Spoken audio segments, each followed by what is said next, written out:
Hi நண்பா, எல்லாருக்குமே பெரிய வணக்கம். நான் உங்கள் சந்துரு பேசுகிறேன். எல்லோரும் எப்படி இருக்கீங்க? எல்லோரும் சூப்பராக ஹாப்பியாக இருக்கும் நண்பா. நானும் பார்த்தீங்கன்னா சூப்பராக இருக்கேன்.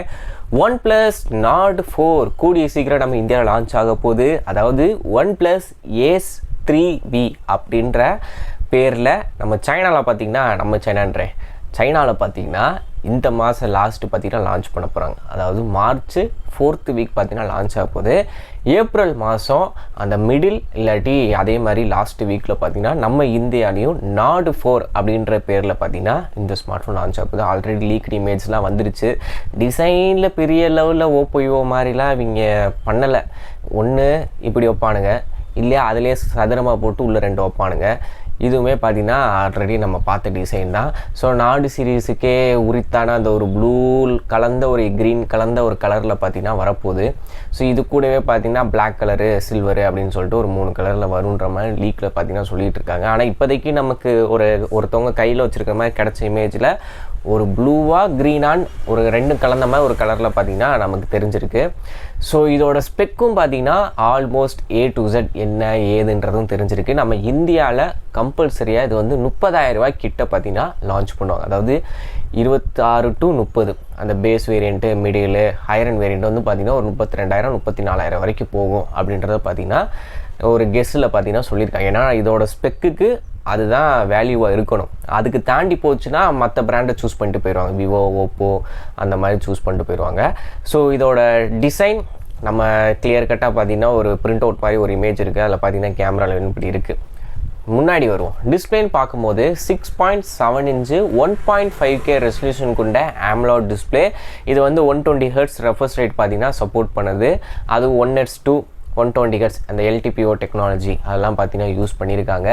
In display finger print scanner பார்த்திங்கன்னா Nord 4ல் பார்த்திங்கன்னா கொடுத்துருக்காங்க. அதாவது Ace 3V சைனா லான்ச் ஆகக்கூடிய ஃபோனு இந்தியாவில் Nord 4 வரும்.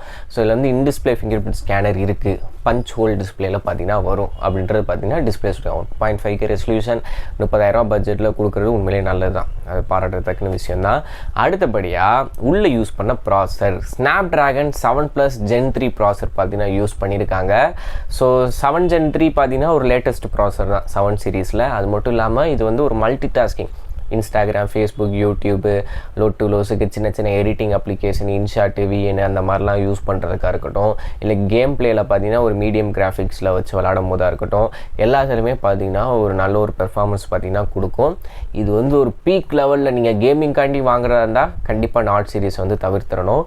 கேமிங்கு இந்த ப்ராசஸர் அவ்வளவோ உங்களுக்கு கை கொடுக்காது. LPDDR4X ரேமில் பார்த்தீங்கன்னா இருக்க போது UFS 2.2 ஸ்டோரேஜ் தான் வரும் அப்படின்றது பார்த்தீங்கன்னா நிறைய பேர் திட்டவட்டமாகவே சொல்லியிருக்காங்க. ஏன்னா இந்த பட்ஜெட்டில் கண்டிப்பாக அப்படி தான் கொடுத்து ஆகணும், வேறு வழி கிடையாது. 5500 mAh பேட்டரியாக 100 வாட்ஸுக்கான சார்ஜர் பார்த்தீங்கன்னா சப்போர்ட் பண்ணுது. சார்ஜர் எப்பயுமே OnePlus வந்து டப்பாக்குள்ளே கொடுத்துருவான்.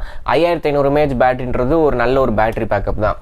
என்னதான் நம்ம ரப்படி அடித்தாலும் பார்த்தீங்கன்னா காலையில் 9 மணிக்கு சார்ஜர்லேருந்து பிடிக்கணும் அப்படின்னா சாயங்காலம் ஒரு 8 மணி வரைக்கும் ஓட்டிடலாம். அதுக்கு மேலே சார்ஜ் வேணும்னாலும் டக்குன்னு போட்டு ஒரு 10 நிமிஷம் போட்டாலே திருப்பி நைட்டு தூங்குற வரைக்கும் யூஸ் பண்ணிட்டு போயிடலாம்.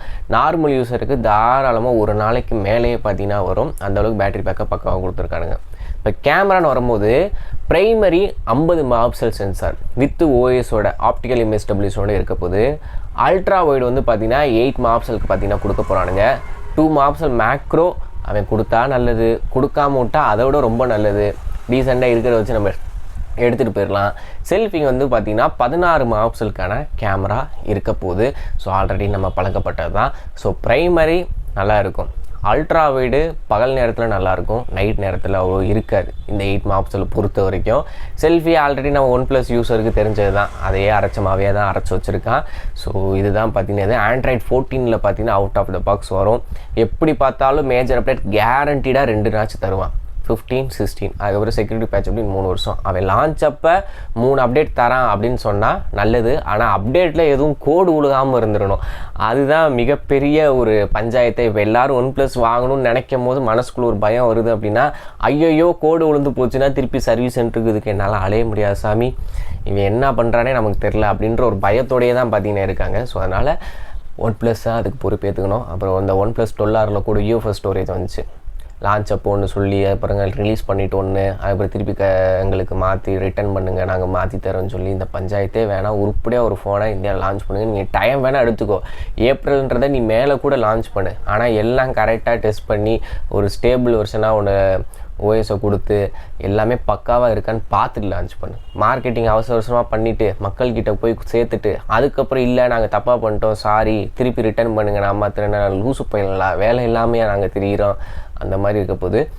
ஸோ ஸ்பெக் வைஸ் நல்லா இருக்குது. இந்த 30,000 பட்ஜெட்டுக்குள்ளே இந்த spec 1.5 residence display, Snapdragon 7+ Gen 3, 1500 mAh battery, primary 50 மாப்ஸில் உருப்படியாக இருக்க போது, டூயல் ஸ்பீக்கரு, அலாட் ஸ்லைடரு இதெல்லாம் வச்சு பார்க்கணும். 30,000 வந்துச்சுன்னா நார்டு 4 உண்மையிலே ஒர்த்து தான். அதுக்கு மீறி ரேட்டு போச்சு அப்படின்னா நம்ம ஸ்கிப் பண்ணிட்டு தாராளமாக போயிடலாம்.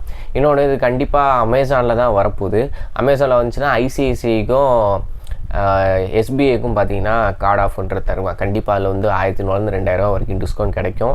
அது மாதிரி ப்ரீ புக்கிங் ஆப்ஷனும் போடுவேன் லான்ச் அப்போ.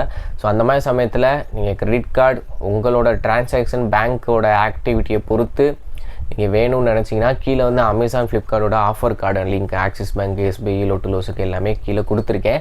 ஸோ வேணுன்றவங்க ரிஜிஸ்டர் பண்ணிங்க. டேரெக்டாக அமேசானோட ஃப்ளிப்கார்ட்டோட ஆஃபர் கார்டு தான் உங்களோட அந்த கிரெடிட் ஸ்கோருக்கு ஏற்ற மாதிரி பார்த்தீங்கன்னா அந்த கார்டோட வேல்யூன்றது மாறும்.